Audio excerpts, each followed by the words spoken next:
Ya, Dok. Boleh mulai dengan Oke, perkenalan dan awal gejala itu. Kasih, oke. Dok. Sebelumnya, ini kedengaran nggak suara saya nih? Ya, dengar cukup jelas. Cukup jelas ya? Oke. Ya. Sebelumnya saya sudah dikenalkan nama saya rasa nggak usah diulang lagi. Tapi kalau umur saya mungkin belum banyak yang tahu. Saya tahun ini sudah 65, bahkan lebih. Umur saya sudah 65 tahun. Oke, terima kasih. Yang sudah jelas ya suaranya ya, oke. Nah, sebelum saya mulai sharing dengan pengalaman pribadi, ini pengalaman pribadi saya ya. Saya ingin tekankan satu hal. Apa? Bahwa kita untuk hidup sehat, kita tidak bisa mengabaikan pola hidup dan pola makan yang baik. Itu yang teman-teman harus ingat ya, bahwa kita jangan sampai istilahnya, alah, pokoknya aku begini, itu kan untuk nanti kalau orang yang udah tua.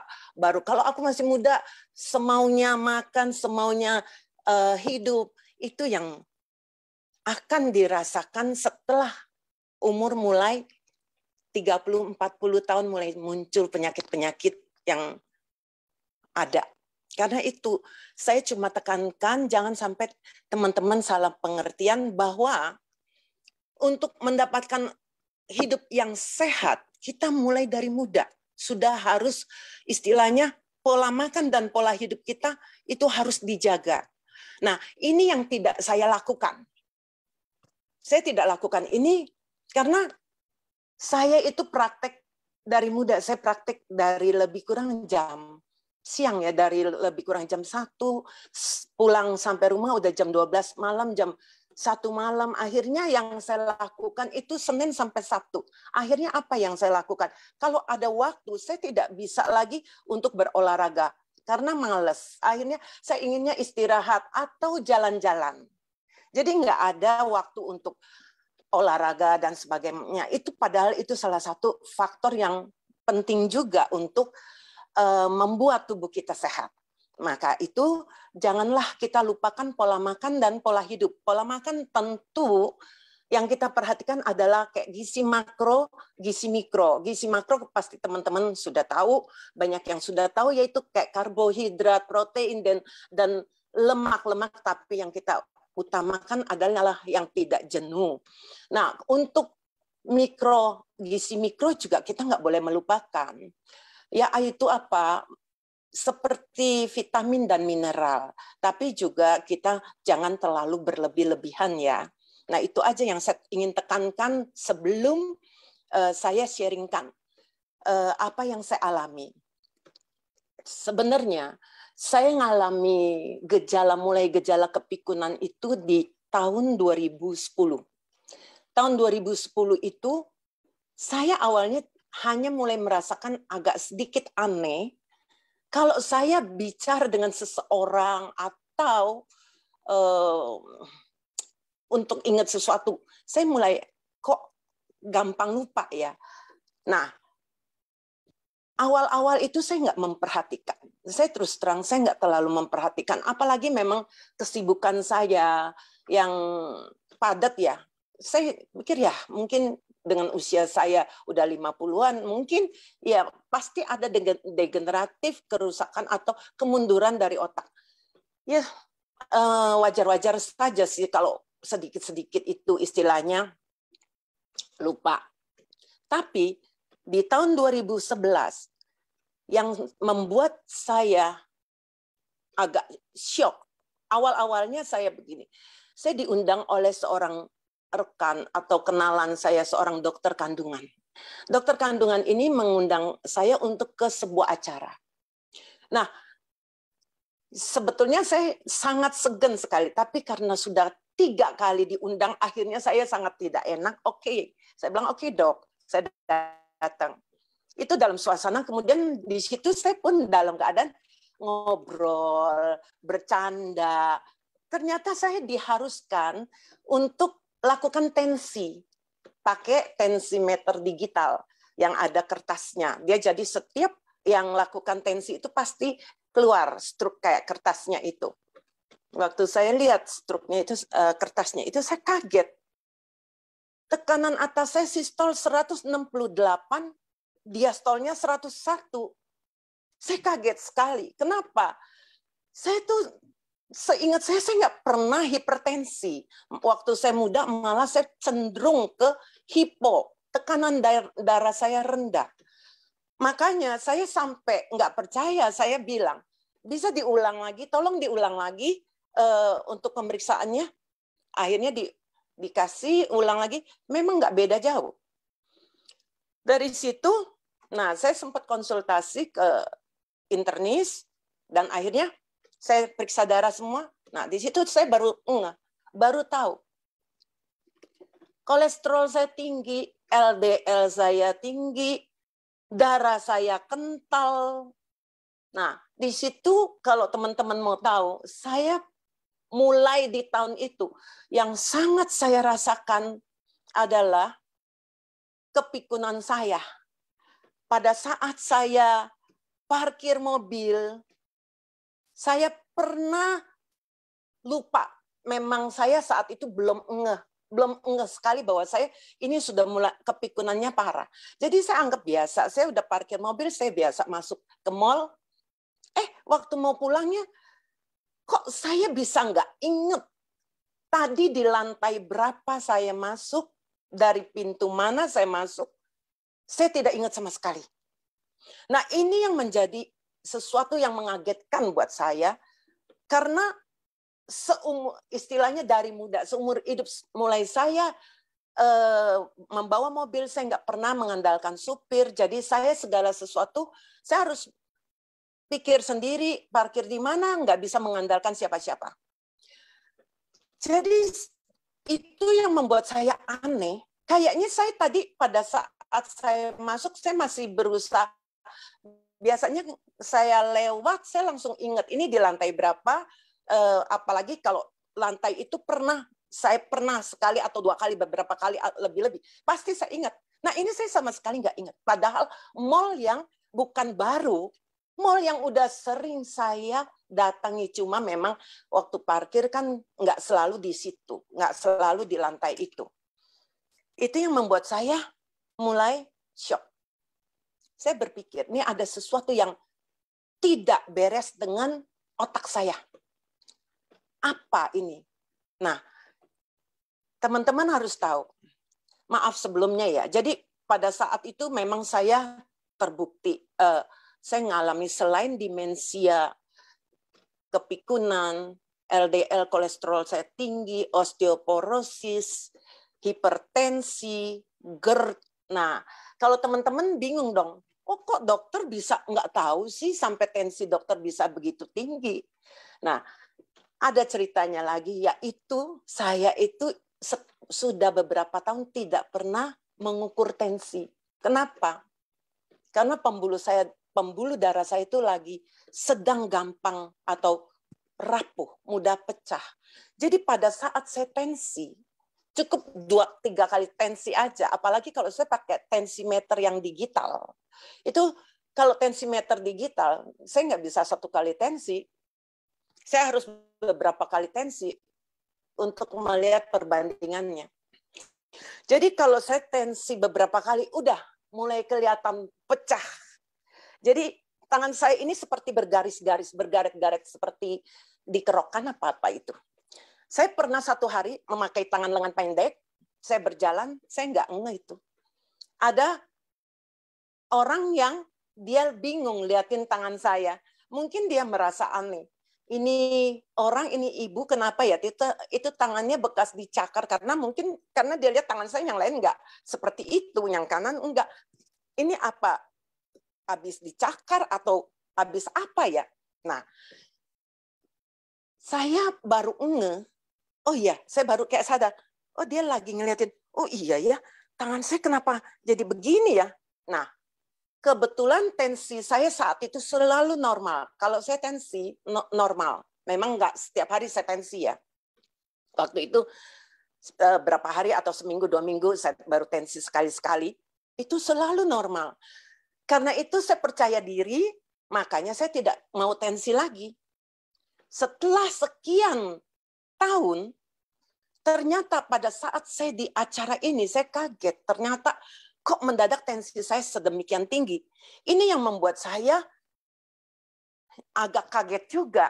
Nah, dengan pemeriksaan ini semua, ternyata pembuluh darah saya begitu gampang mudah rapuh, tensi saya tinggi, kolesterol tinggi, LDL tinggi, kemudian saya sering vertigo. Nah, salah satu yang sering muncul belakangan itu saat-saat parah itu, saya sering vertigo, terutama di tempat praktek. Saya praktek itu memang kan dari siang, dari jam 1-an sampai malam. Nah, sekitar sore, kalau saya udah praktek beberapa jam, mungkin saya agak capek dan saya selalu pakai masker. Mungkin itu juga mengurangi kadar oksigen saya. Nah, itu saya mendadak muncul vertigo. Kalau saya telat minum obat vertigo, saya udah telat sebentar aja, saya telat. Maka di dompet saya selalu harus ada yang namanya obat untuk vertigo. Kalau saya telat, saya udah nggak bisa praktek lagi karena pasien itu saya harus batalin semua. Muter semua. Nah, inilah yang istilahnya sebetulnya waktu itu saya nggak ngerti ya. Saya nggak ngerti bahwa vertigo itu juga salah satu tanda. Itu mengarah gejala ke stroke saya. Karena apa? Ternyata vertigo itu terjadi untuk saya ya. Vertigo itu terjadi karena memang penyebab vertigo itu banyak. Tapi untuk saya vertigo itu terjadi karena aliran darah ke otak saya itu yang sangat tidak bagus. Karena buktinya sekarang saya boleh dikata hampir tidak pernah vertigo. Nah, ini yang membuat saya waktu itu sempat jujur ada kekhawatiran, shock, stres. Kenapa? Pada saat saya menyadari bahwa saya itu mengalami demensia, di mana saya untuk bicara dengan seseorang, saya sebagian besar saya nggak bisa ingat apa sih sebenarnya yang dia bicarakan, saya nggak nangkep. Untuk istilahnya menghafal satu ayat di Alkitab saya pun sudah sangat sulit. Untuk menyebut nama pasien yang baru saya baca di kartu status yang suster saya sudah siapkan, hanya beda 1-2 menit, saya lupa namanya. Itu pun bukan pasien baru, pasien lama. Padahal dulu pasien ini misalnya saya di luaran mendadak ketemu, saya bisa menyebut nama dia. Lah, ini baru 1-2 menit saya lihat di kartu status saya, dan 1-2 menit kemudian saya mau memanggil nama dia, saya nggak ingat. Pada saat seperti itu, saya bicara dengan anak saya yang dokter. Saya tanya, ini kayaknya saya demensia. Menurut kamu di dunia kedokteran, apa obatnya? Ada obatnya apa untuk demensia? Ini kelihatannya mami demensia seperti ini, apa obatnya? Dan dijawab oleh anak saya, nggak ada. Saya kaget betul-betul, tidak ada.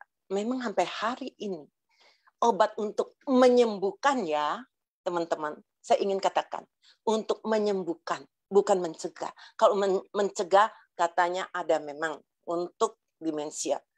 Kalau teman-teman mengerti yang namanya menyembuhkan dan mencegah tentu berbeda. Misalnya orang ini punya tingkat kerusakan selnya misalnya sudah 80%. Kalau dia mengalami kesembuhan, itu misalnya menjadi tinggal 20%. Nah, itu mengalami kesembuhan. Walaupun mungkin tidak 100%. Tapi kalau mencegah berbeda. Kerusakan tingkat misalnya 50%, di tingkat 50%. Hanya diusahakan supaya jangan lebih, naik jadi 60, ke 70, atau ke 80%. Tapi untuk menjadi ke 10, 20 nonsen. Nah, itu dia bedanya.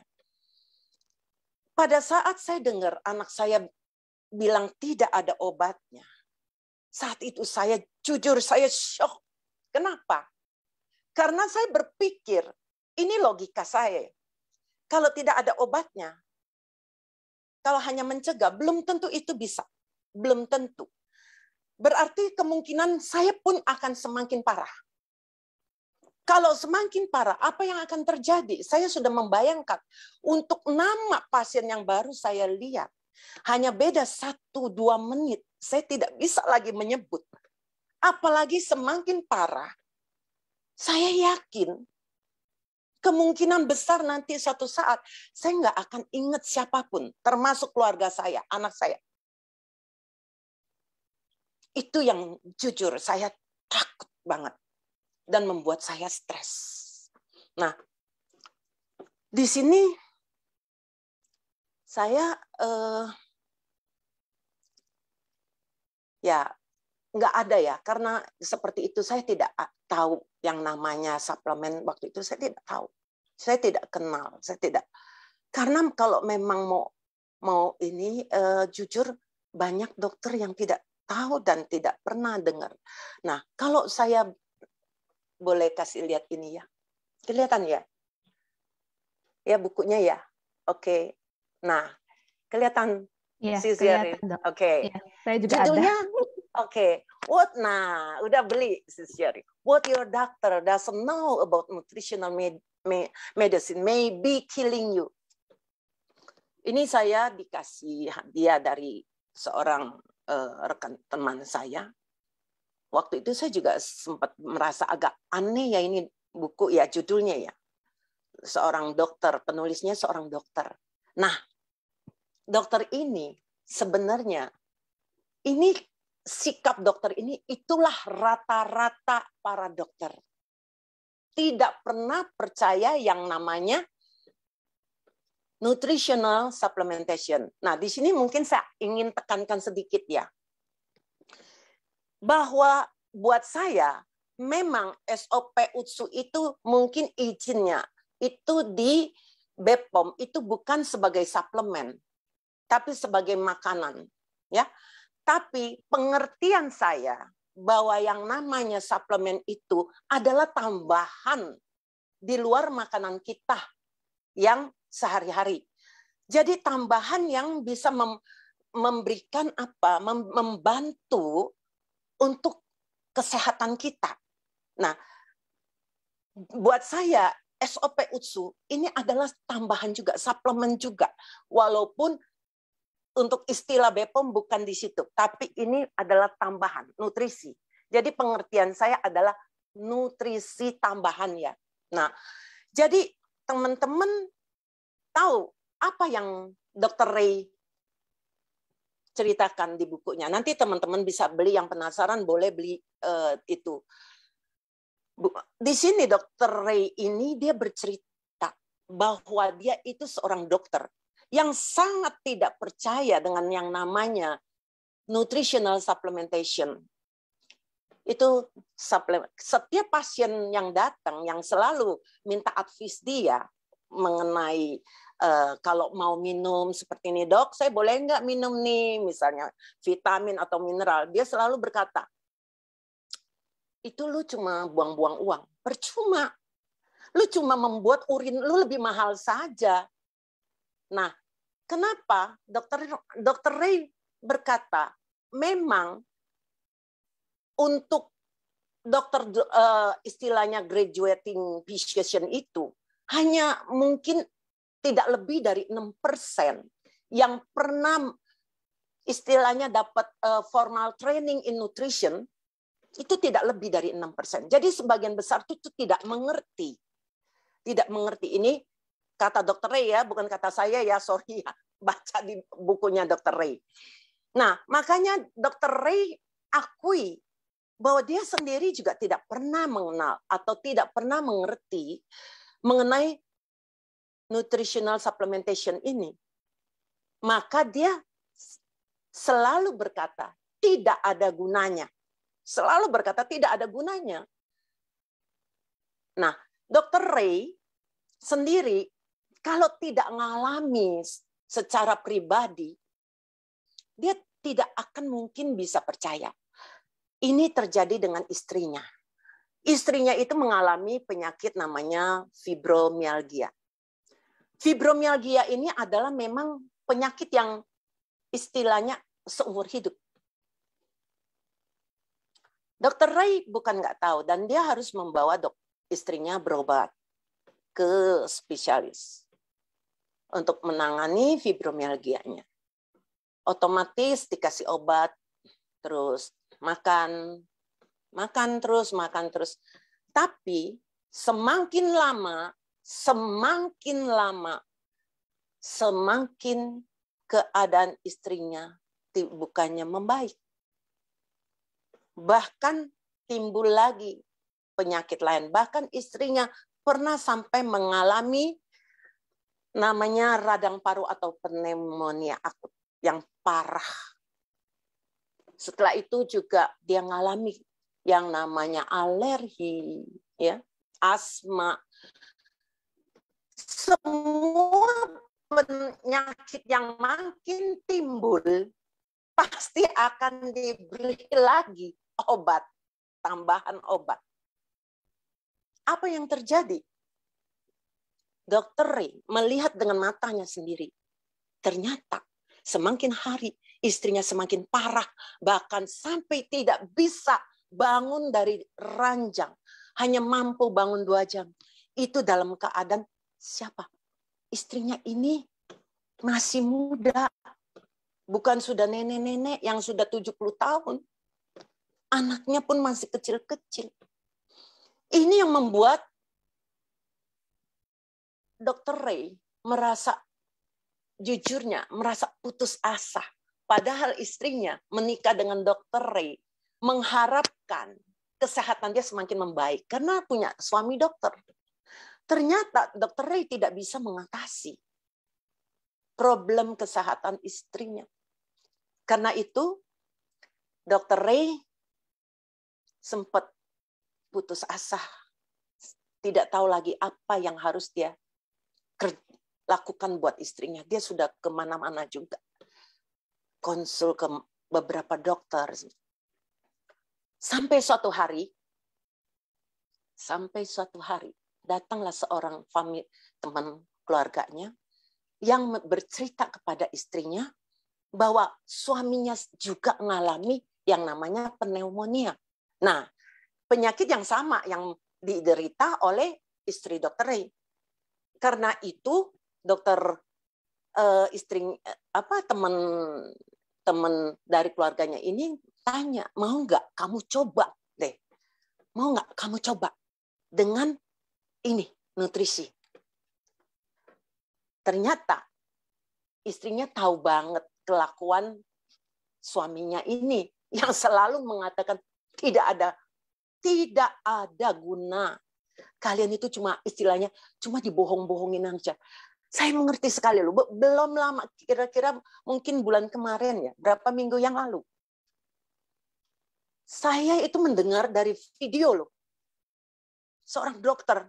Dan dokter itu sering muncul di video. Dan dia berkata apa? Tidak ada gunanya.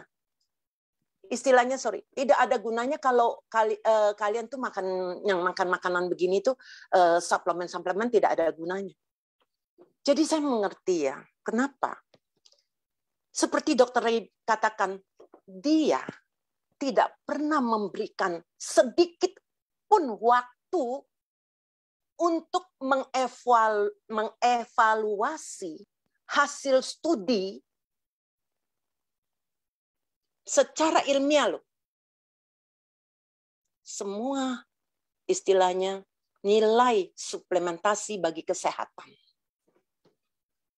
Jadi mereka menganggap pokoknya begitu baca ini Allah sudah menjudge negatif. Sayangnya itu. Nah, untungnya saya tidak sampai separah itu.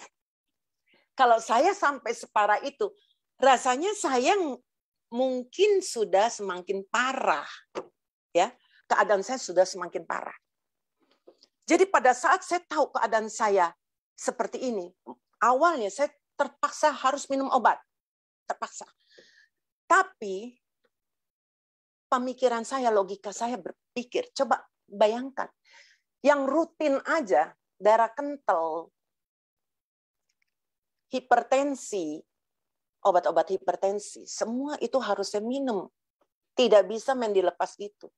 Bahkan kayak obat hipertensi, banyak yang karena tidak bisa merubah pola makan, pola hidup, yang tadinya misalnya dia minum Candesartan Silexetil yang minim dosis paling kecilnya 8, nanti mungkin nggak tahu setahun atau berapa naik menjadi 2 kali lipat. Nah, ini yang bisa terjadi kalau dia tidak bisa merubah pola makan dan pola hidup. Saya ini termasuk orang yang bukan mempunyai bisa merubah pola makan dan pola hidup saya dengan baik. Saya terus terang, tidak. Kalau saya bisa punya pola makan dan pola hidup yang baik, saya nggak mungkin punya penyakit yang demikian banyak. Jadi, cuma waktu itu saya berpikir, kalau saya minum obat demikian banyak selama bertahun-tahun, bagaimana risiko dengan ginjal dan liver saya? Nah, inilah yang kenapa yang membuat saya sampai berpikir, kalau ada alternatif lain yang bisa membantu, ya teman-teman, saya tekankan sekali lagi, membantu. Jangan teman-teman berpikir seperti gini loh. Jangan teman-teman berpikir, oh jadi ini ternyata Suba bisa untuk pasien hipertensi loh. Wah, kita tidak usah makan obat hipertensinya, kita makan Suba aja. Tidak bisa seperti itu. Teman-teman harus terkontrol. Dalam arti, untuk obat, teman-teman tidak bisa sembarangan menghentikan obat. Itu yang saya lakukan dulu. Nah, hari ini hampir boleh dikata saya tidak minum obat-obat kimia anorganik. Yang saya maksud kimia anorganik itu obat-obatan dari dokter. Karena obat itu rata-rata sintetis, tidak organik. Ini yang saya tahu. Segala sesuatu yang sifatnya yang sintetis, tidak dipakai jangka panjang, tidak akan baik sebenarnya buat ginjal liver kita. Maka kenapa saya mencoba memungkinkan. Nah, ini sebenarnya saya juga sebetulnya dalam keadaan dipepet istilahnya. Dr. Ray pun sama, istrinya dipepet, ya kan? Kalau kita tidak mengalami dipepet gitu, apa saya mau? Belum tentu. Sorry, mungkin orang menawarkan juga saya langsung gini, alah sudah, sorry saya nggak percaya deh, nggak percaya dengan Anda, ya. Kemudian yang menjadi pemikiran saya untuk memilih produk pun, saya harus memilih yang sifatnya organik. Karena organik itu lebih bisa diterima oleh tubuh kita. Dan sifatnya lebih aman bagi ginjal dan liver saya. Makanya kenapa setiap produk yang dikenalkan saya, yang saya pertama sering tanya adalah, produk kamu organik nggak? Apalagi di mall, sering sekali. Iya, Bu, ini organik, Bu. Kamu kalau organik, mesti istilahnya kamu harus jujur ya, nggak boleh, karena saya ini dalam istilahnya kalau saya cocok produk kamu, saya itu akan pakai dalam jangka panjang loh. Bukan hanya pakai mungkin sehari, 2 hari, atau sebulan, 2 bulan, tidak. Kalau saya lihat itu produk memang masuk di akal dan bisa, ternyata saya cocok, kemungkinan saya akan minum dalam jangka panjang. Apa yang terjadi kalau ternyata itu juga tidak organik? Karena itu, saya tanya, punya sertifikat organiknya enggak? Nah, ini dia. Tidak punya. Tidak punya. Makanya kenapa saya Suba Utsu saya berani minum? Karena punya sertifikat organik. Kalau tidak punya sertifikat organik, sorry, saya pun tidak mau minum. Nah, jadi itulah yang selalu saya tekankan. Untuk selalu saya mencari segala sesuatu itu yang organik. Saya tidak akan mencari yang tidak organik. Akhirnya saya memang kenal pertama kali produk. Waktu itu saya minum, setelah itu betul. Saya kelihatan di pribadi saya. Suatu perbaikan-perbaikan. Memori saya pun membaik. Itu saya harus akui. Memori saya membaik. Tapi aneh, setelah beberapa tahun, memori saya seperti stagnan. Seperti stagnan.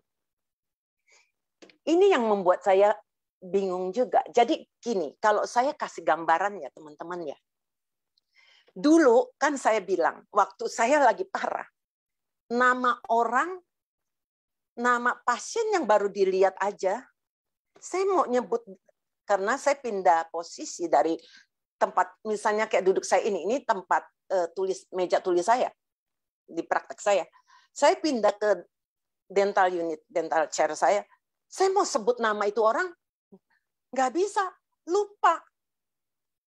Nah, pada saat memori saya membaik, saya mulai bisa mengingat. Saya bisa menyebut nama dia. Saya bisa menyebut nama dia. Tapi, ada tapi. Kalau misalnya ada pasien saya yang punya, contohnya ada pasien saya punya 4 anak. Itu mereka dari kecil, dari umur berapa 5-6 tahun mereka sudah datang berobat. Mamanya selalu bawa 4 anak.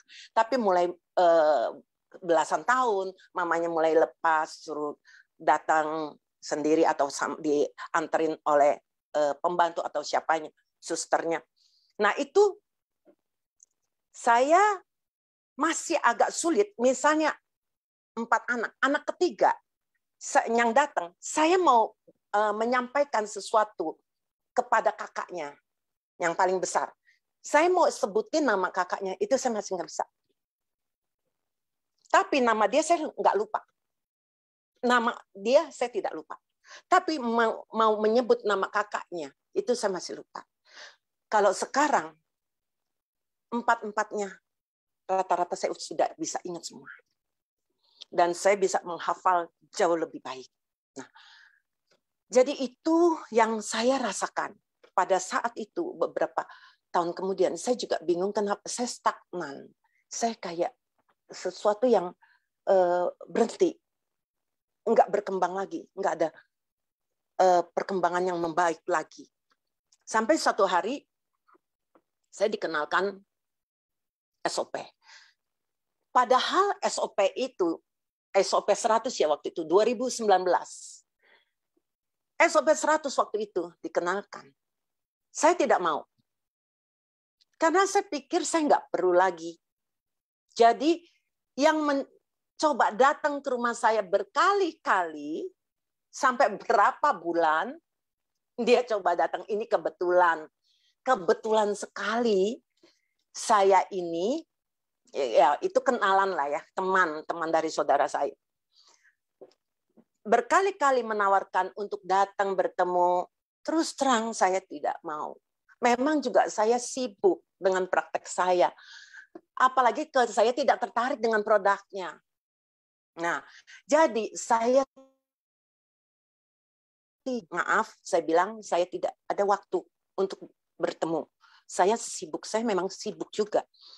Sampai akhirnya karena sesuatu peristiwa, akhirnya saya terpaksa menerima, terpaksa ya, sorry, saya tekankan kata terpaksa, menerima seseorang yang memperkenalkan. Dan pada saat itu saya merasa, oh seperti ini, karena dikasih coba.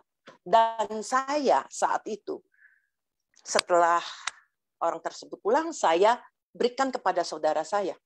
Saya bilang ini ada produk baru ya. Kelihatannya saya tertariknya kenapa? Katanya ini punya regenerasi sel. Nah, mengenai regenerasi sel, saya terus terang belum pernah mendengar produk yang punya kemampuan regenerasi sel dan ini dalam bentuk paten fungsi. Saya belum pernah dengar. Makanya kenapa jadi akhirnya saya tertarik. Tapi saya jujur bilang ke saudara saya tidak mau member. Saya tidak tertarik, apalagi jalanin bisnisnya. Saya bilang, saya sibuk dengan praktek saya. Jadi saya bilang saudara saya, mendingan kalau kamu mau, silakan kamu yang member. Saya tidak mau member. Nah, saya cuma mau sebagai user. Ternyata setelah saya coba beberapa bulan, saya mulai memperhatikan kemampuan daya ingat saya semakin membaik. Ini yang membuat saya tertarik dengan produk ini, dengan SOP. Dan karena itu saya mau mempelajarinya. Saya ingin mempelajari lebih dalam. Ini produk sebenarnya karena saya belum pernah dengar tentang kemampuan regenerasi sel. Karena gini loh, kalau kita tahu yang namanya regenerasi sel, semua juga pasti bisa terjadi. Bisa terjadi dengan kita makan apa, nutrisi, kayak protein, itu membangun sel.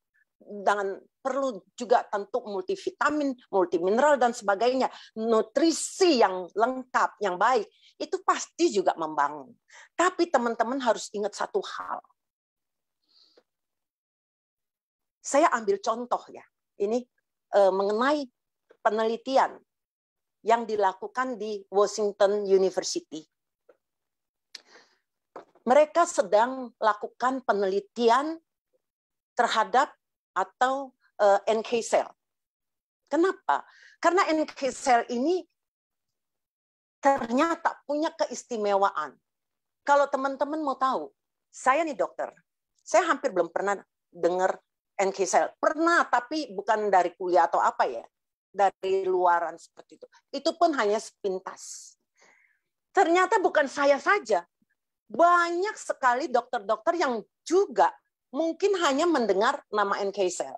Mungkin sekarang ini istilahnya semakin populer. Kalau beberapa tahun yang lalu rasanya belum sepopuler sekarang, karena apalagi nih teman-teman selalu istilahnya memperkenalkan ini loh ada NK cell. Nah teman-teman sendiri tahu nggak apa keistimewaan NK cell ini? Ternyata sekarang ini Washington University saja sedang mengembangkan sedang riset untuk yang namanya imunoterapi. Imunoterapi ini adalah terapi untuk pasien kanker yang istilahnya mungkin sudah di kemo, udah nggak bisa, udah nggak berhasil karena indeks angka kankernya naik terus. Akhirnya diusahakan dengan imunoterapi. Nah, ternyata imunoterapi ini berbasis ada beberapa yang saya tahu kayak berbasis sel limfosit T ada. Ternyata Washington University sedang mengembangkan ke NK cell. Karena NK cell ini lebih menjamin, istilahnya mereka melakukan riset itu lebih kelihatan hasilnya lebih baik. Dan lebih aman dibandingkan limfosit T. Karena tidak menimbulkan badai sitokin. Nah, teman-teman tahu, bukan seperti, jadi NK cell ini pun kalau mau jujur tidak bisa hanya istilahnya, diambil NK cell-nya aja tuh. Ada seperti orang kalau dia istilahnya diinduksi atau dipapar dengan namanya interleukin 12, 15, 18. Itu akan membuat NK cell ini menjadi aktif untuk membunuh sel kanker. Nah, kalau teman-teman baca di Utsukushi, di brosurnya kan, Utsukushi di dalam usus mengaktifkan interleukin 12 dan interferon gamma yang jika digabung akan mengaktifkan NK sel kita. Jadi istilahnya akibat utsukusi. Kalau tanpa utsukusi belum tentu NK sel ini akan aktif seperti itu. Ini dia yang saya pikir ini adalah tentu riset dari mereka para ahli, profesor AFC di Jepang itu yang menemukan istilahnya saya mungkin formula atau racikan mereka sehingga bisa mengaktifkan NK sel ini. Ini tidak gampang dan tidak bisa asal-asalan. Jadi tentu ada sesuatu yang sehingga bisa membuat NK sel kita menjadi aktif. Bahkan saya baca di beberapa jurnal, ternyata NK sel ini adalah garda terdepan. Garda terdepan. Karena dulu saya juga nggak tahu NK sel itu apa. Saya cuma tahu salah satu ya sel imunitas. Nah, sel imunitas ini memang banyak. Yang saya tahu untuk membunuh sel kanker itu ada dua. Sel limfosit T dan NK sel. Tapi sel limfosit T ternyata yang saya baca, dia bisa istilahnya dibohongin dengan sel kanker. Karena sel kanker itu termasuk sel yang sangat cerdas. Dia bisa sembunyi dari sel T, sehingga sel T tidak bisa menemukan dia. Tapi NK sel tidak bisa dibohongin. NK sel bisa menemukan sel kanker tadi. Kalau saya lihat seperti itu, wah ini sel luar biasa sekali. Ini yang semakin menarik saya. Ini yang membuat saya semakin tertarik sekali. Jadi, kenapa saya jadi kepengen istilahnya saya begitu kepengen sharing untuk ke teman-teman saya. Tadinya saya bukan apa-apa, mungkin saya termasuk sebenarnya kalau teman-teman lihat saya sepertinya saya ini orang yang ekstrovert ya. Sebetulnya saya itu introvert. Tapi karena saya sebetulnya tidak terlalu suka dipublikasikan atau di ini ya. Tapi karena Mrs. Sherry ini selalu sudah berkali-kali berkata kepada saya, Dok, mungkin dokter bisa sharing karena ini bisa memberkati. Tadinya saya cuma pikir untuk share ke teman-teman grup-grup aja yang dekat-dekat atau kenalan saya aja. Tapi saya nggak ingin secara luas ya. Tapi ya karena saya pikir seperti itu share katakan, oke lah, saya cobalah. Ya, dengan maaf, dengan banyak kekurangan saya. Karena jujurnya saya tuh cuma dokter gigi, bukan dokter umum yang jauh pengetahuan mereka, jauh melebihi saya. Nah, ini yang saya ingin sharingkan, apa yang saya rasakan dan apa yang istilahnya yang saya tahu. Nah, jadi itulah yang membuat saya itu tertarik. Ternyata tidak banyak dokter yang sudah tahu tentang NK cell. Saya pun baru tahu belakangan. Washington University pun mempublikasikan itu tahun kemarin, 2021. Jadi waktu saya baca itu, saya semakin hebat. Kita berharap mungkin NK cell ini nanti akan menjadi imunoterapi yang akan bisa membantu banyak pasien kanker yang sudah lanjut ya, yang sudah sulit sembuh ya. Kita berharap seperti itu. Tapi kalau kita lihat kan artinya bukan NK cell yang begitu aja, tapi NK cell yang memang diproses. Kalau Washington University mereka mengambil dari donor. Kalau kita minum. Jadi itu mengambil dari donor kemudian diproses di luar, dimasukkan atau dipaparkan dengan yang tadi saya katakan interleukin 12, 15, 18 itu yang membuat sel-sel NK ini menjadi sangat aktif untuk membunuh sel kanker.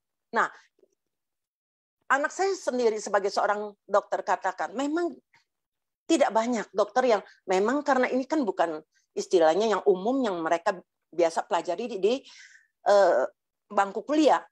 Jadi anak saya bilang, memang banyak yang belum kenal. Nah, inilah waktunya mungkin kita memperkenalkan.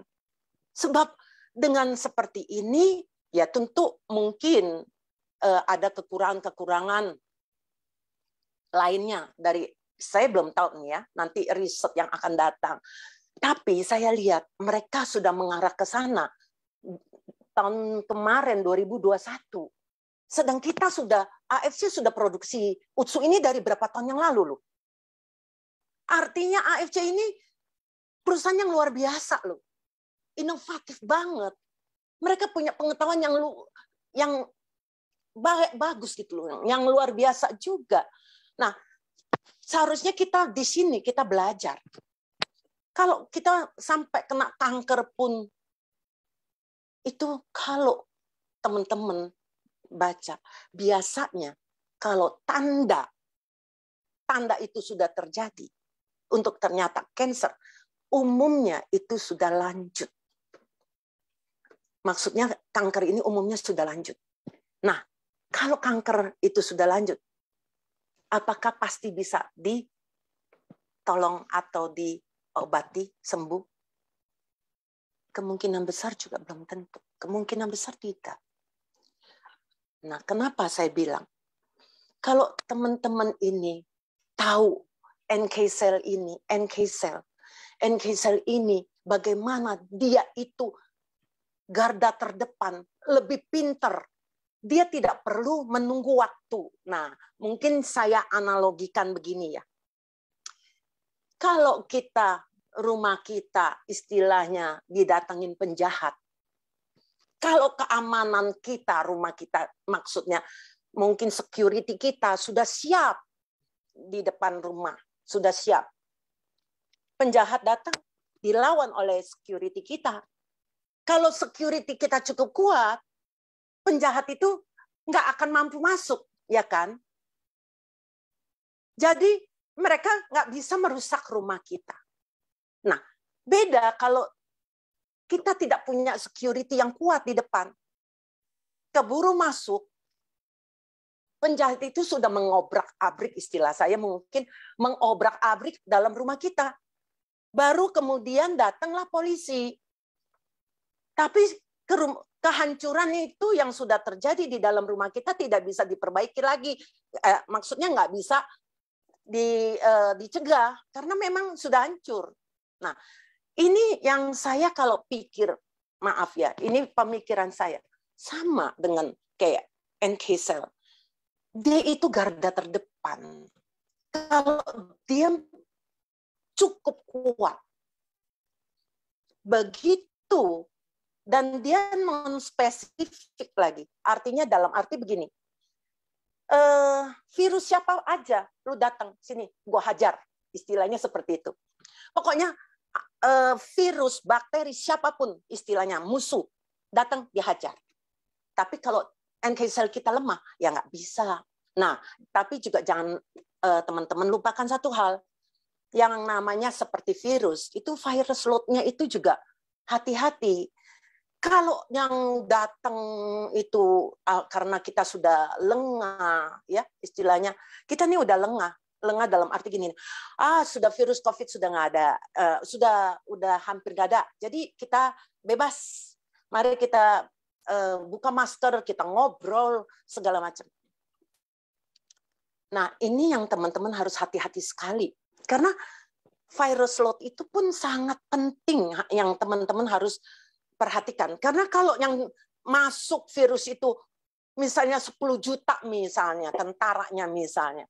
Terus teman-teman punya tentara cuma 10.000, yang mana mampu untuk melawan, udah pasti dia akan masuk. Tapi kalau teman-teman punya tentara dan kemampuan dia itu kuat, maka dia bisa misalnya membunuh, datang 10.000, dia punya kemampuan bisa membunuh 10.000. Virus itu tidak akan merusak organ tubuh kita, karena dia nggak ada kesempatan untuk masuk ke jaringan tubuh kita. Ini dia yang perlu, yang saya pikirkan. Kenapa perlu? Tapi teman-teman maaf, banyak saya lihat ya, oh kalau sakit aja baru minum UTSU. Teman-teman harus tahu, yang namanya proses itu nggak begitu istilahnya untuk mengaktifkan NK cell itu bukan begitu gampang. Sekarang minum langsung, tidak, dia perlu proses. Nah, kenapa saya bilang kalau teman-teman memang bisa, mungkin satu saset atau enggak setiap hari atau ini secara sering kontinu, itu sangat membantu. Itu sangat membantu. Nah, nanti mungkin saya cerita kepada mungkin mengenai seorang teman baik saya ya. Ini salah satu yang menguatkan saya juga ya. Teman saya ini dia penderita kanker prostat. Kanker prostat yang pernah dioperasi kalau saya tidak salah itu tahun 2016. Di Singapura, bukan di sini, di Singapura. Nah, pada saat dia selesai dioperasi, beberapa bulan kemudian dia dikontrol oleh dokter Singapura, dicek PSA-nya, ternyata PSA-nya yang batas, Singapura punya batas dengan Indonesia berbeda ya. Singapura batasnya tuh 1. Kalau Indonesia batasnya 4. Nilai angka dia sudah 1,9 sekian. Ini yang membuat dokternya sempat kaget. Dan teman saya disuruh lakukan yang namanya PET scan. PET scan ini untuk melihat apakah kemungkinan sudah ada metastase dari sel kanker ini ke bagian organ tubuh lainnya. Ternyata belum, atau tidak ada. Akhirnya disuruhlah teman saya ini lakukan yang namanya suntik hormon setiap 6 bulan sekali. Jadi teman saya mulai lakukan suntik hormon setiap 6 bulan plus suntik NK cell. Nah, ini teman-teman ingat, NK cell. Jadi teman-teman ingat ya, NK cell teman saya ini suntik NK cell. NK cell ke China.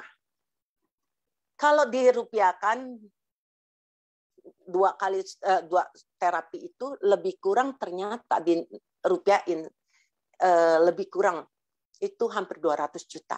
Hampir 200 juta. Nah, teman saya harus lakukan setiap setengah tahun sekali. Jadi, setiap setengah tahun dia harus lakukan. Pada awal 2020, teman saya ini cari anak saya untuk lakukan namanya live blood analysis. Ini adalah pemeriksaan darah yang memang tidak bisa untuk mendiagnosis, tapi hanya untuk screening awal. Nah, anak saya melihat ada tanda-tanda peradangan dekat sekitar liver. Akhirnya anak saya bertanya, Om, ini kenapa? Ini kenapa ada tanda peradangan? Nah, teman saya baru bercerita bahwa dia baru berapa bulan ini, mungkin kalau nggak salah 2 bulan atau berapa itu, operasi yang namanya empedu. Operasi empedu, tapi anehnya sudah berapa bulan kok kelihatan masih ada radang. Akhirnya anak saya anjurkan minum Suba Utsu tadi. Suba Utsu, kemudian waktu saya tahu begitu, saya juga jelaskan ke teman saya bahwa Suba Utsu ini ternyata bukan hanya untuk radang yang sekarang dia ini, tapi juga bisa untuk mengarah ke kanker. Dia untuk mencegah kanker dia. Itu akan sangat baik sekali kalau dia minum. Teman saya tentu karena dekat sama saya jadi dia percaya ya. Ini kan bicara kepercayaan. Sampai Juli 2020 dia lakukan pemeriksaan darah lagi. Semua lengkap. Hasilnya ternyata PSA dia tidak cuma 0, sekian. Padahal Indonesia punya batas itu 4. Jadi artinya PSA dia itu sangat bagus. Akhirnya Akhirnya dia minum teruslah. Berapa yang dia minum? Sehari 2 suba, 2 utsu. Nah, sampai tahun ini, Mei tanggal 20, dia berangkat ke Singapura. Tanggal 21 dia telepon saya dari Singapura. Tanggal 21 Mei dia telepon, dia bilang, ini dokter yang operasi dia minta kamu berikan maksudnya apa isinya yang saya minum itu, suba dan utsu itu. Kenapa saya tanya? Ini ternyata hasil lab dokternya, jadi dia cerita ke saya. Dokternya itu sudah sangat khawatir dengan keadaan teman saya ini karena 2,5 tahun tidak pergi kontrol. Sampai dokternya berkata, kalau kamu sampai kambuh lagi, saya belum tentu bisa menolong lagi loh. Makanya dokternya sangat khawatir. Jadi dokternya minta dia periksa PSA-nya semua. Ternyata PSA-nya sangat bagus. Kemudian ginjalnya. Teman saya pernah bermasalah ginjal karena pernah mengalami sakit malaria yang parah. Akhirnya dikasih obat. Dan akhirnya obat dosis tinggi. Akhirnya kehantam ke ginjal dan liver dia. Makanya dokter Singapura ini berkata, ternyata ginjal kamu pun bagus, stabil. Berarti yang kamu minum selama 2,5 tahun ini sifatnya aman buat kamu. Tidak. Nah, jadi dokter ini mengakui, dokter Singapura ini mengakui bahwa suba dan utsu yang diminum oleh teman saya selama 2,5 tahun, sehari 2 suba, 2 utsu, ternyata tidak membahayakan ginjalnya. Tetap membuat dia sehat. Nah, jadi itu yang saya katakan. Ini salah satu juga semakin menguatkan saya bahwa ternyata dokter Singapura itu pun mengakui, dan dokter itu sampai hari ini hanya suruh kontrol aja nanti 1,5 tahun, tapi cukup minum suba dan utsu saja, tidak yang lain, tidak suntik hormon juga. Nah, kalau saya bandingkan harga ya, kita bicara harga ya. Coba teman-teman pikir, teman saya ini minum 2 suba 2 utsu, kan 6,8. Saya anggap 7 juta lah nanti untuk bulan depan ya. Lebih kurang 7 juta. 7 juta lebih dikit ya. 7 juta kali 12. Baru 80 juta lebih ya. Tapi kalau dia berobat hanya untuk suntik tok, sudah 1 tahun, sudah hampir 400 juta. Tapi itu pun hanya untuk NK cell, tidak bisa untuk istilahnya gini loh.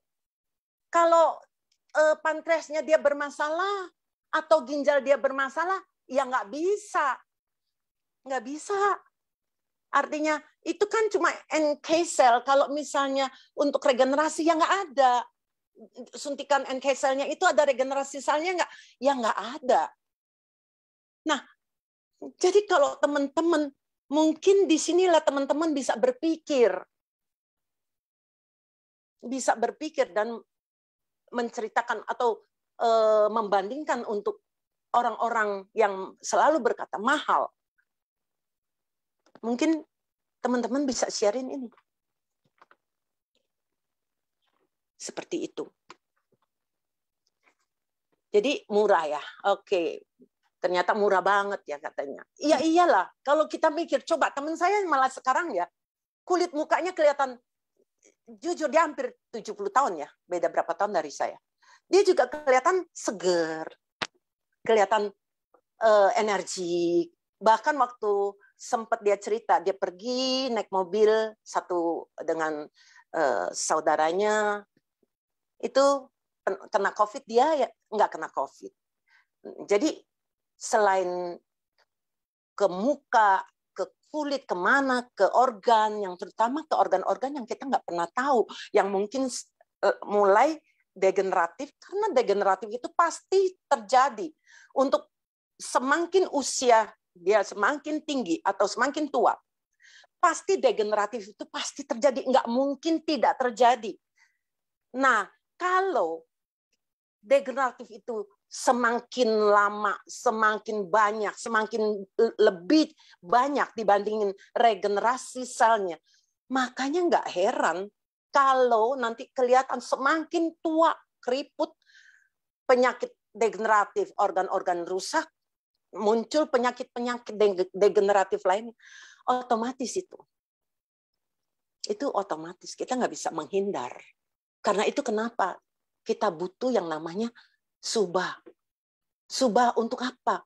Untuk membantu regenerasi sel kita. Seperti itu. Oke, mungkin si Sherry mau bertanya. Si Sherry? Iya, boleh. Dok, ini kita dengerin dengan seksama, benar-benar fokus ya. Jadi kita nggak boleh potong, soalnya mesti mengalir, benar kan, Dok? Ya, jadi suara saya cukup jelas ya. Tadi suaranya agak kecil.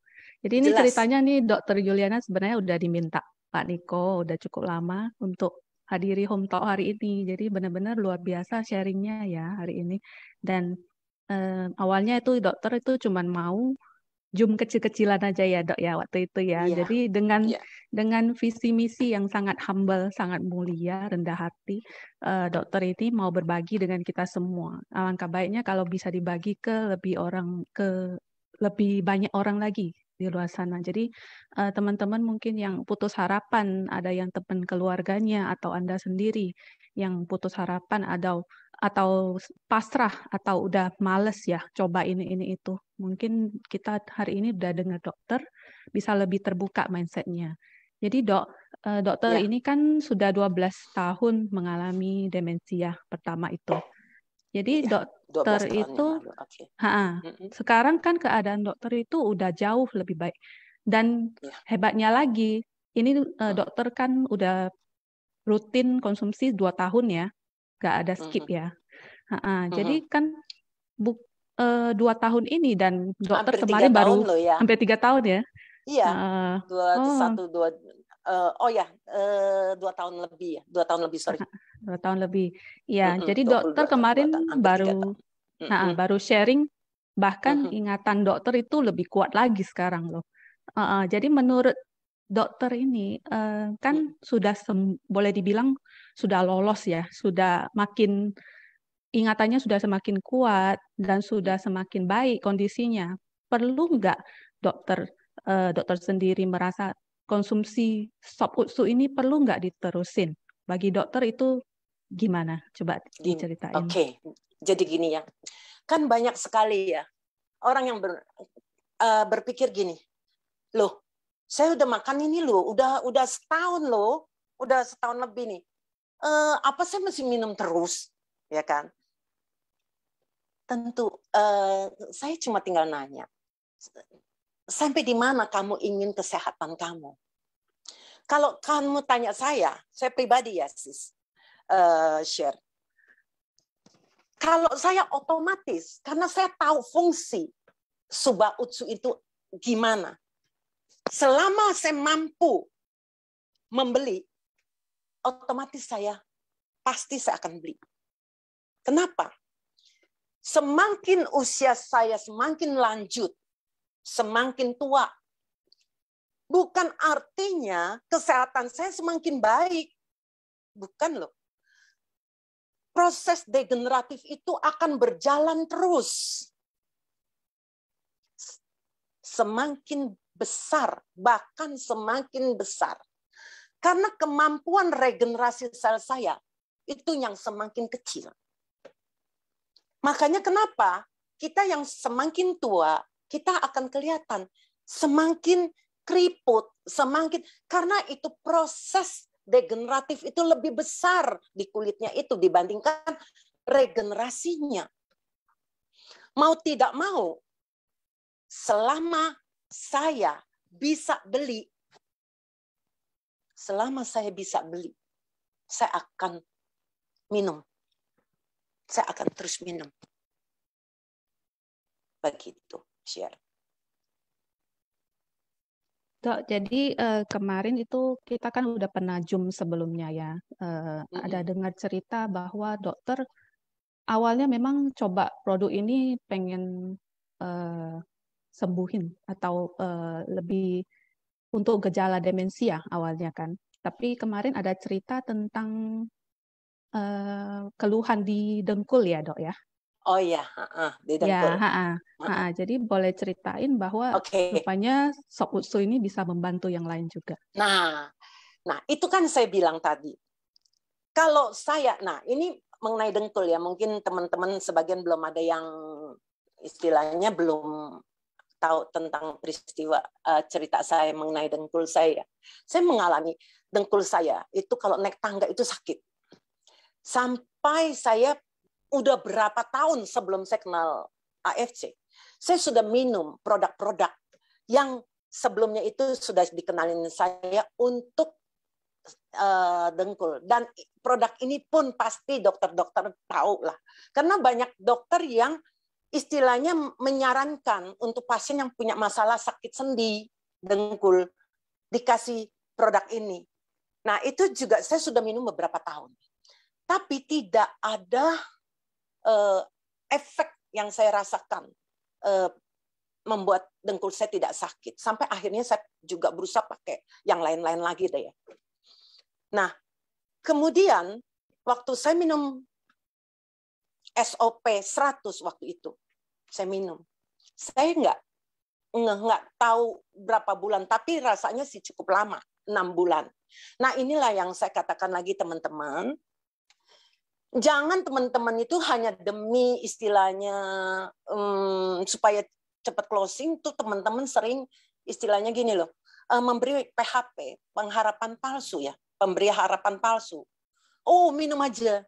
Nanti lihat seminggu 2 minggu udah itu mungkin terjadi kebetulan buat orang-orang tertentu ya. Saya nggak mau menjudge ya, sorry. Saya tidak mau menjudge. Tapi kalau logika saya yang pakai secara medis, rasanya nggak begitu cepat loh. Kenapa? Karena kenapa dengkul saya sakit? Terjadi gesekan antara tulang kaki saya. Itu karena bantalan atau meniskusnya itu sudah rusak atau sudah aus. Sehingga terjadi gesekan. Dengan gesekannya ini, itu yang menimbulkan rasa sakit pada saat bergerak. Jadi pada saat saya minum SOP, karena ada regenerasi selnya, dia perlahan-lahan memperbaiki meniskus saya itu. Memperbaiki. Sehingga tulang kedua, tulang sendi tulang saya kepala sendinya itu tidak beradu. Makanya itu yang membuat rasa sakitnya hilang. Nah, saya itu dulu kebetulan sebelum saya kenal AFC, saya sempat berpikir saya ingin lakukan stem cell injection therapy untuk dengkul saya. Memang saya tahu itu bukan murah ya, itu puluhan juta juga waktu untuk dengkul, satu dengkul aja ya. Tapi untung saya bersyukur belum saya lakukan. Ternyata saya minum SOP sudah hilang. Nah, coba teman-teman pikir deh. Saya minum bukan hanya untuk demensia saya semakin membaik, dengkul saya semakin membaik. Coba, udah berapa keuntungan yang saya dapat. Itulah yang saya bilang. Tapi jangan, sorry ya, teman-teman itu jangan terlalu overclaim. Hati-hati.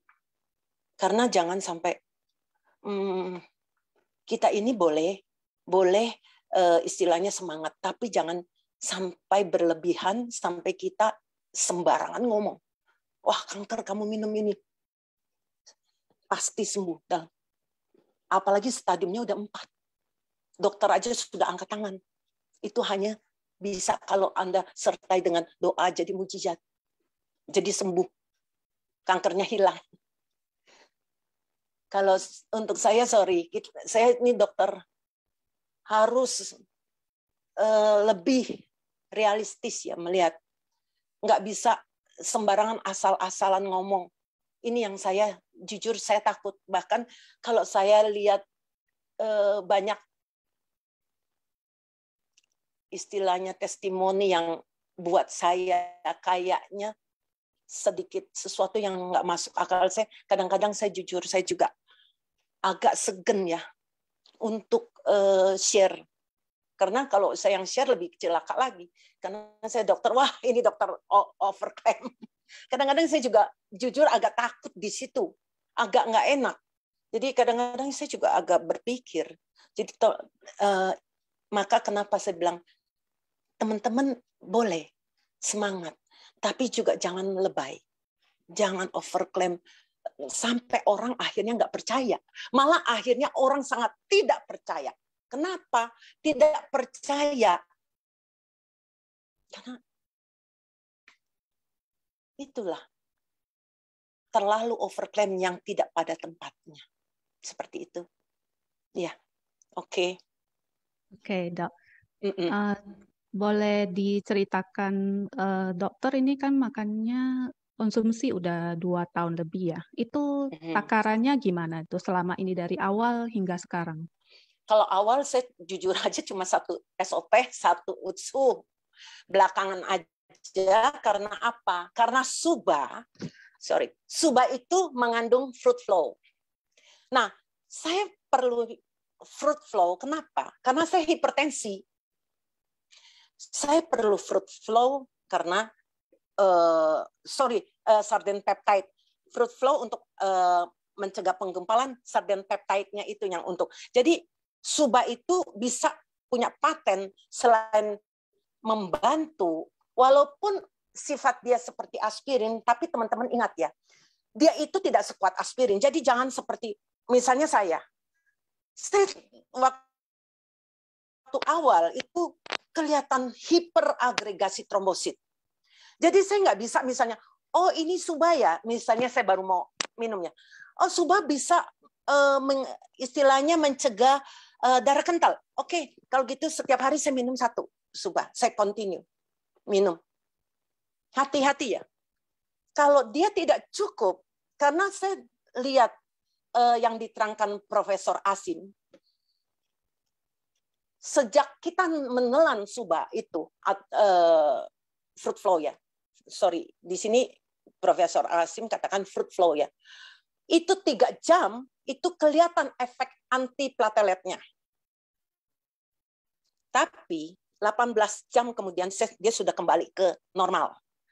Nah, teman-teman harus ingat, jadi dia ada waktu, hanya durasinya berapa jam, sekian jam, itu teman-teman jangan anggap ini bisa menjamin Anda tidak, darahnya jadi nggak kental. Kekentalan itu pun sangat tergantung. Karena kalau kita periksa darah, itu ada yang namanya ADP1, ADP2, ADP5, ADP10. Itu berbeda-beda. Jadi kalau Anda itu terlalu kental sekali, mungkin bukan 1 SUBA, mungkin bisa 4 SUBA baru bisa membantu. Tapi malah saya jujur, saya nggak berani Anda langsung minum seperti itu, lebih baik di-combine dengan misalnya ada suplemen lain yang sifatnya untuk, karena saya minum itu. Saya tidak minum aspirin waktu saya ngalami yang namanya hiperagregasi, saya tidak minum yang namanya aspirin Plavix gitu, saya nggak minum. Jadi saya minum dari nutrisi, suplemen. Dan ternyata itu yang membuat saya sampai hari ini saya punya agregasi itu normal. Bahkan kalau saya minum lebihan dikit, saya pikir ini gara-gara ini pernah sumbatan di otak saya seperti begini gini. Saya lebih cenderung ke arah hipo. Saya tambahin, memang betul jadi hipo lebih normal, bukan normal tapi hipo ke arah normal sedikit. Tapi masih hipo. Nah, jadi itu yang saya alami pribadi. Jadi tapi nggak bisa, karena kita harus tahu keadaan kita. Sama seperti misalnya orang hipertensi, orang darah tinggi. Nggak bisa loh, misalnya dia dikasih obat, dosis pertama yang kecil, kemudian dinaikin, karena nggak mempan, dinaikin lagi. Nggak di situ terus, bisa dinaikin lagi. Nggak mempan, dinaikin lagi. Demikian juga dengan kolesterol. Jadi tidak dengan istilahnya dosis yang sekian pasti menjamin dia punya kolesterol normal. Tidak. Itu sangat tergantung juga sampai seberapa keparahan atau beratnya atau kolesterolnya. Sama dengan subah. Nah, saya tekankan satu lagi. Mengenai kolesterol, jangan mentang-mentang di UTSU itu mengandung yang namanya lactic acid bacteria. Yang saya baca di UTSU itu ternyata itulah salah satu faktor yang membuat, yang pengetahuan sekarang itu adalah membantu menurunkan kolesterol. Terus jangan teman-teman berpikir gini nih, yang kolesterolnya udah tinggi apalagi. Kalau gitu saya minum UTSU aja, nggak usah minum obat kolesterol. Wah, ternyata kolesterolnya tinggi lagi. LDL-nya mungkin 100, misalnya kolesterolnya 250 atau 300. Dia minum 1 UTSU. Waduh, itu mah gawat. Itu bisa berbahaya, ya. Jadi hati-hati, ya, hati-hati sekali. Jangan berpikir hanya mendengar, oh ini salah satu bisa menurunkan kolesterol, tidak lagi artinya tidak memperhatikan takaran yang cukup. Terus stop obat. Itu yang tidak boleh sembarangan. Oke, share. Oke, Dok. Ada lagi? Jadi, boleh. Ada itu kalau beda orang demensia, gejala demensia dengan orang yang contohnya nggak perhatian. Ada kan dikirain ini gampang lupa, gampang nggak perhatian, itu, oh saya kena gejala demensia. Itu apa bedanya, Dok? Bisa lebih detail? Jadi sebenarnya gini, sebetulnya ada orang yang acuh, nggak ada perhatian. Dia bukan demensia. Contohnya paling gampangnya, anak saya persis sebelum pandemi di bulan Maret, pertengahan Maret itu saya mulai tutup praktek. Diumumkan saya mulai tutup praktek. Sebelum itu, mungkin di awal Maret atau ini saya masih keluar. Itu saya nyetir mobil. Anak saya ini jalan. Anak saya 2 orang jalan. Dia jalan duluan. Dia jalan, ya udah. Saya pulangnya anak muda, mungkin kakinya lebih cepat ya. Dia jalan dulu lagi. Jalan dulu, saya pikir dia udah ngerti ke tempat parkiran. Saya tinggal ikutin. Ternyata saya lihat dia mengambil arah yang salah. Anak saya yakin belum pikun. Berarti mereka terlalu menganggap remeh. Menganggap, oh, di sini loh. Padahal mereka nggak ada perhatian. Cuma kira-kira, kayaknya di sini letak. Tidak ada perhatian. Bukannya mereka pikun. Gitu.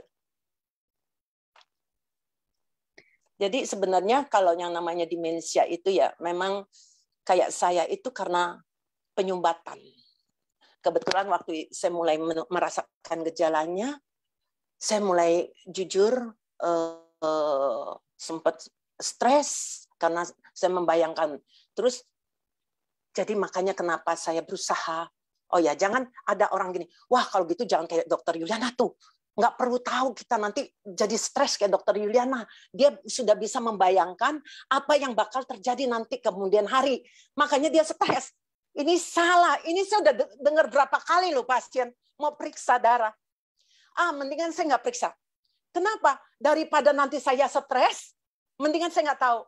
Waduh, ini gawat ini. Kenapa? Orang seperti ini yang menganggap nggak perlu tahu-tahu dia stroke.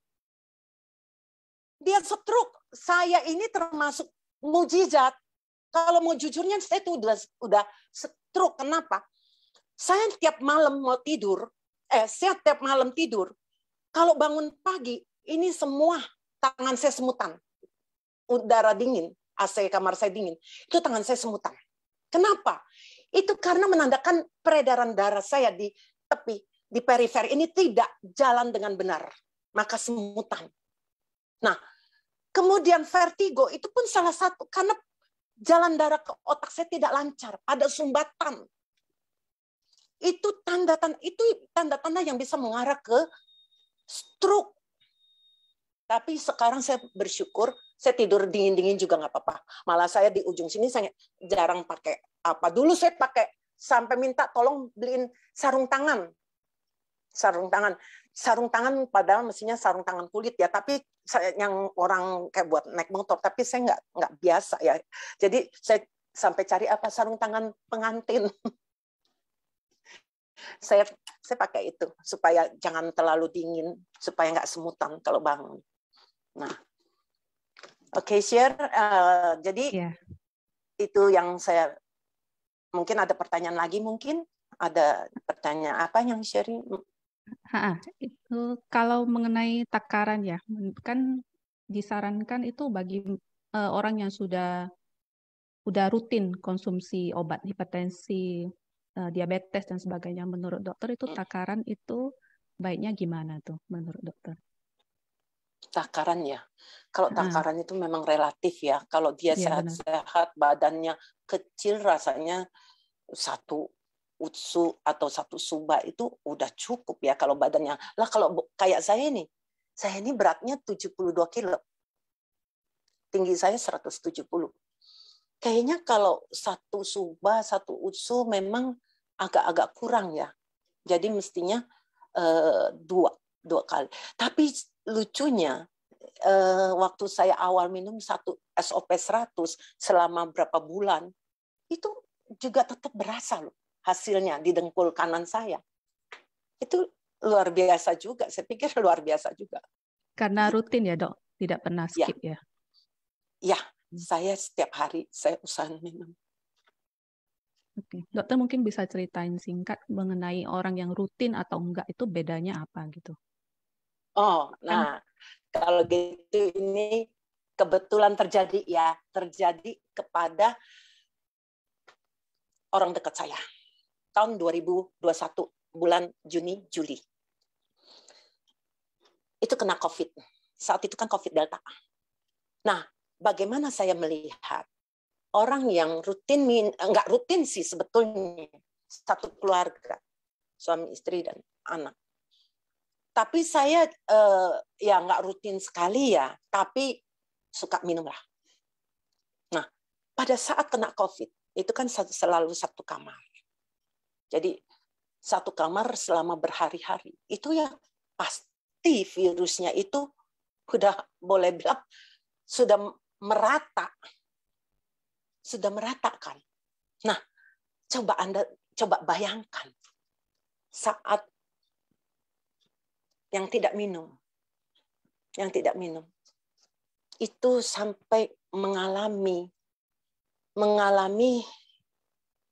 saturasi oksigennya sudah di bawah 90, sudah sesek, dan akhirnya harus dirawat di rumah sakit.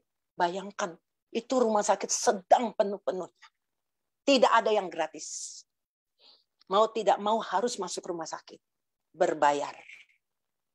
Dan bukannya murah. Ratusan juta habis. Karena paru-parunya waktu di rongsen itu banyak sekali hampir putih semua. Walaupun hanya karena orangnya masih sadar. Saya bilang, hantam tetap.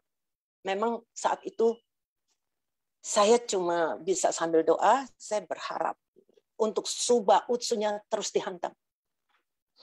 Yaitu suba, saya kasih memang melebihi dari kantor. Karena badannya besar. beratnya lebih dari 100 kilo. Mau tidak mau saya harus suruh lebih. Nah, di sini saya lihat perbedaannya. Istri dan anak. Anaknya begitu cepat, padahal anaknya sampai anosmia juga ngalami. Tapi saya lihat bagaimana perbedaan orang yang minum walaupun mungkin nggak setiap hari, itu lebih mempunyai daya tahan tubuh dibandingkan yang tidak. Bayangkan cuma kena COVID ratusan juta biayanya untuk masuk rumah sakit. Coba kalau jadiin Suba Utsu bisa berapa tahun ya minumnya? Nah di sini saya pada saat keluar dari rumah sakit tetap saya pesankan jangan lupa Suba hantem lebih banyak. Terus berapa bulan. Dan ternyata baru beberapa bulan yang lalu di rongsen paru-parunya itu bersih.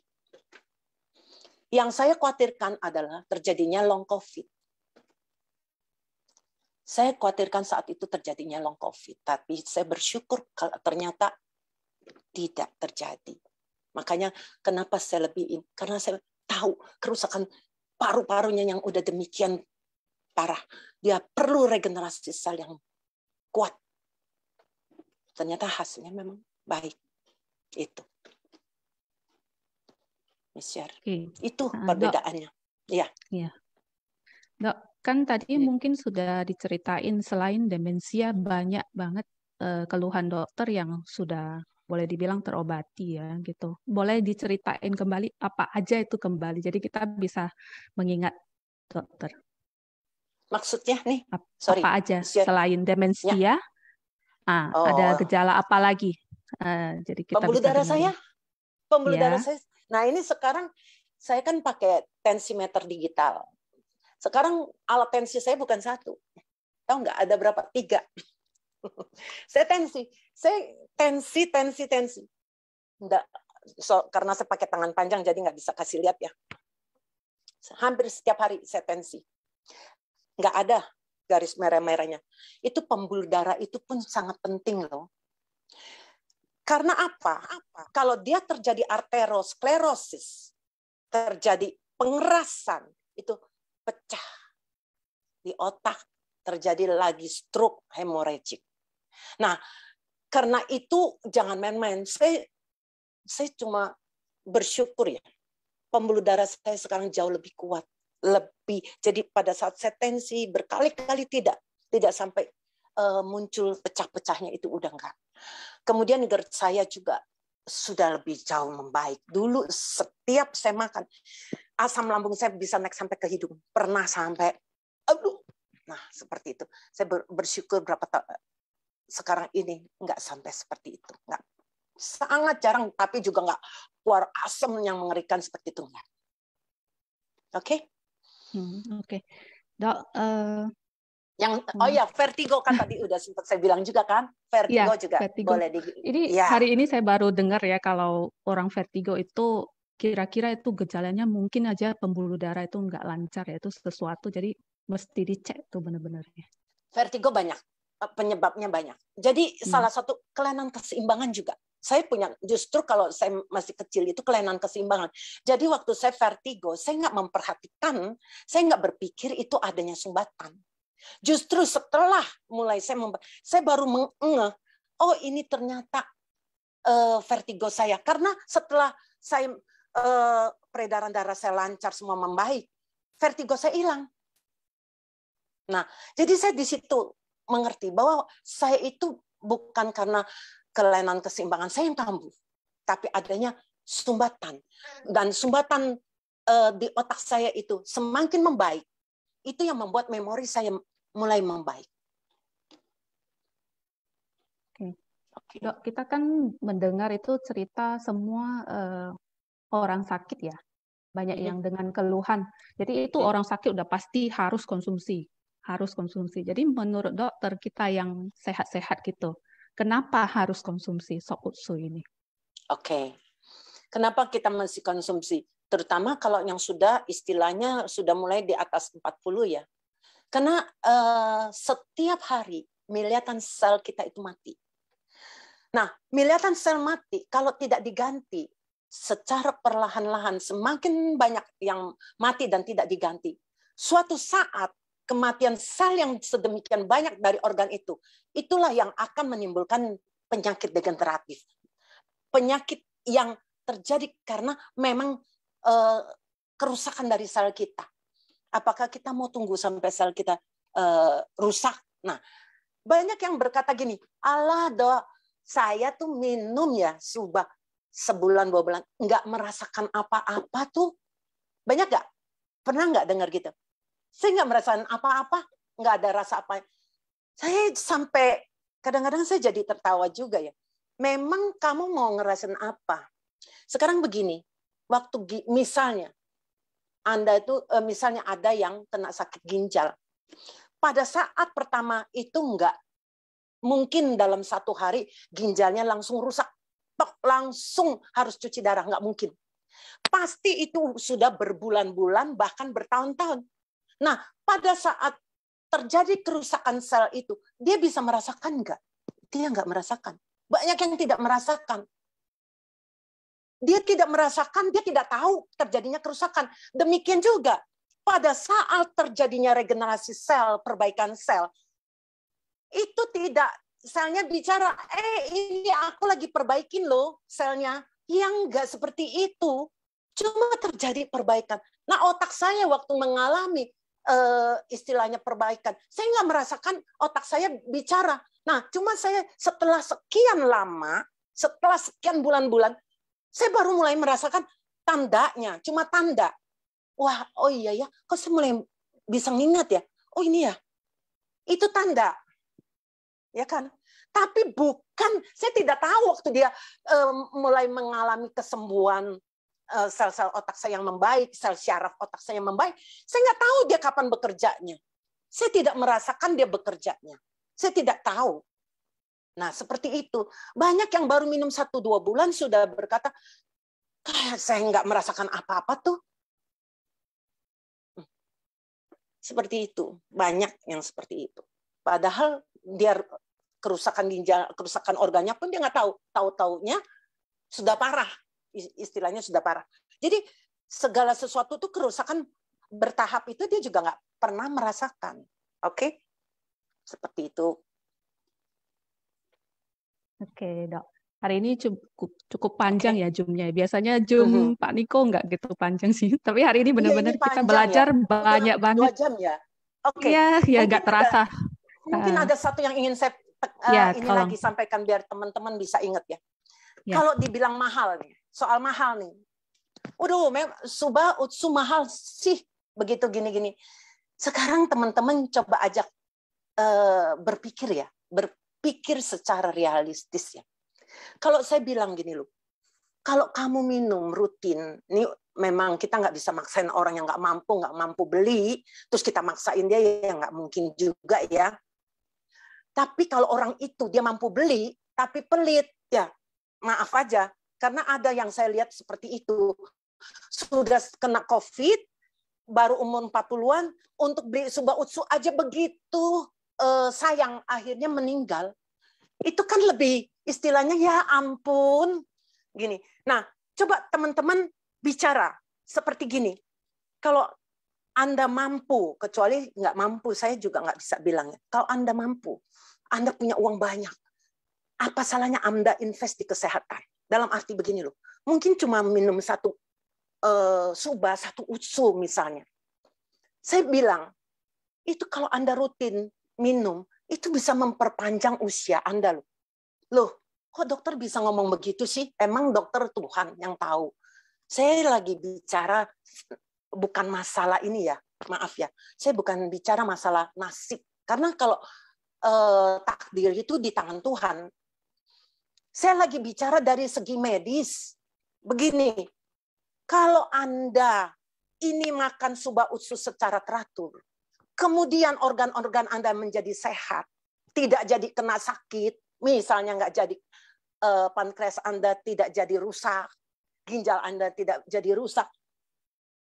Kalau Anda berpikir secara realistis, orang yang ginjalnya rusak, pankreasnya rusak, jantungnya rusak, Apakah bisa umurnya lebih panjang dibandingin kalau dia sehat? Ya nggak mungkin kan? Pasti orang yang sehat itu yang umurnya lebih panjang. Saya ngomong apa adanya loh. Benar nggak, share? Jadi kalau dia sehat, pasti dia lebih panjang. Kecuali mendadak dia ditabrak mobil, mati. Itu saya nggak bisa ngomong.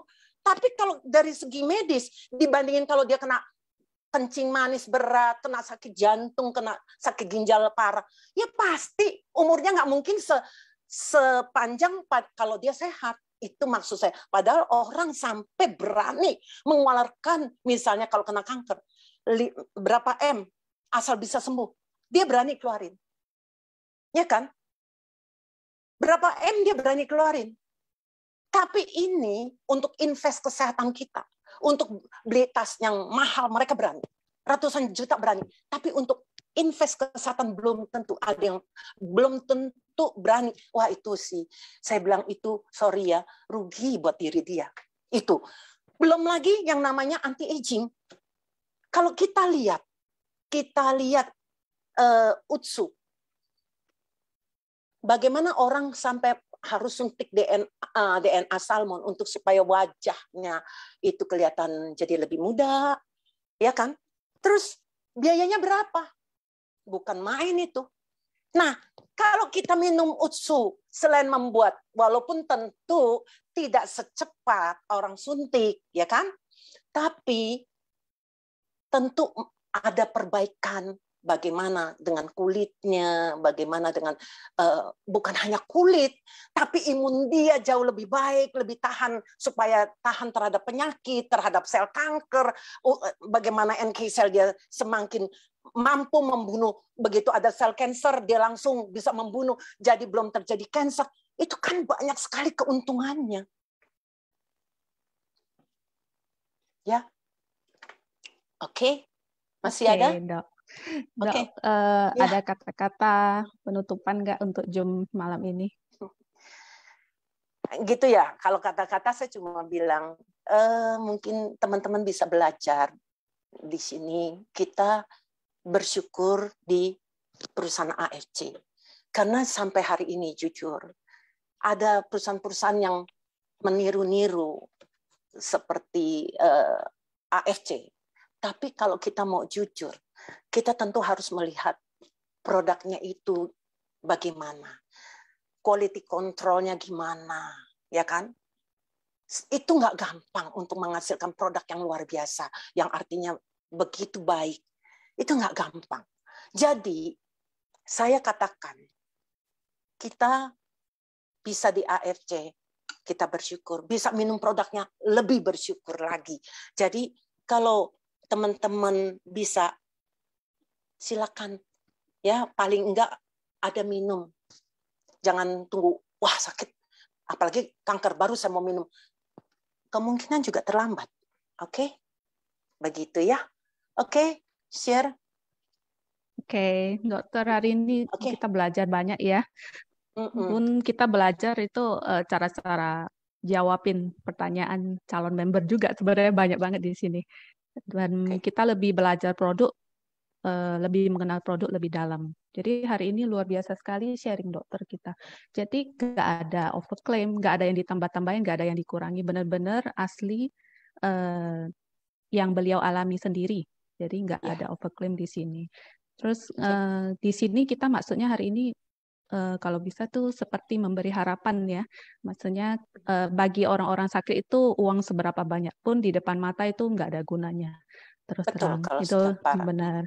Iya, jadi mungkin ini setelah mendengar kita ada teman-teman atau keluarga atau mungkin Anda sendiri yang merasa pasrah atau udah males mencoba atau udah intinya udah putus asa ya. Mungkin ini perlu dicoba.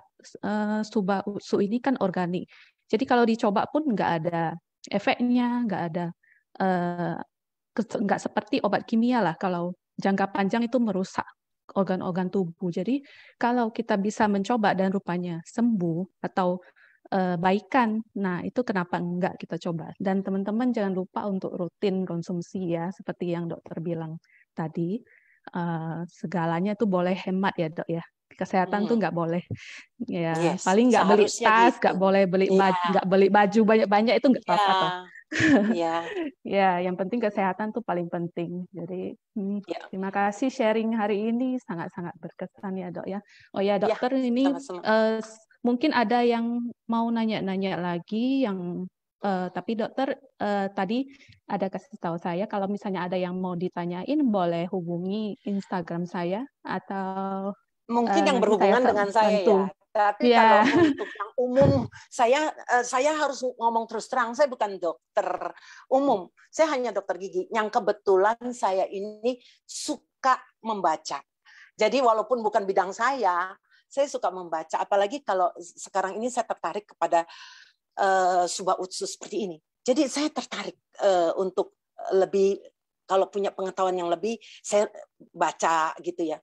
Tapi untuk penyakit-penyakit ini saya belum tentu bisa menjawab lo ya. Jadi oke aja tapi kalau saya nggak bisa menjawab, mohon maaf, karena saya jangan sampai memberi harapan palsu harapan juga ya palsu. buat yang lainnya ya. Harapan Ya, palsu ya. ya Oke. benar-benar. Iya. Ya dokter, Oke. mungkin nanti di lain kesempatan kita bisa zoom bareng lagi Baik, kan, baik, baik. dokter. Terima kasih atas Baik. waktunya malam ini ya, cukup Ya, panjang hari ini. sama-sama ya teman-teman. Oke, semoga sukses semua Terima kasih ya. semuanya. Oke, Tuhan Ya, berkati semuanya. ya, God Oke. bless, thank you. God bless. Yuk.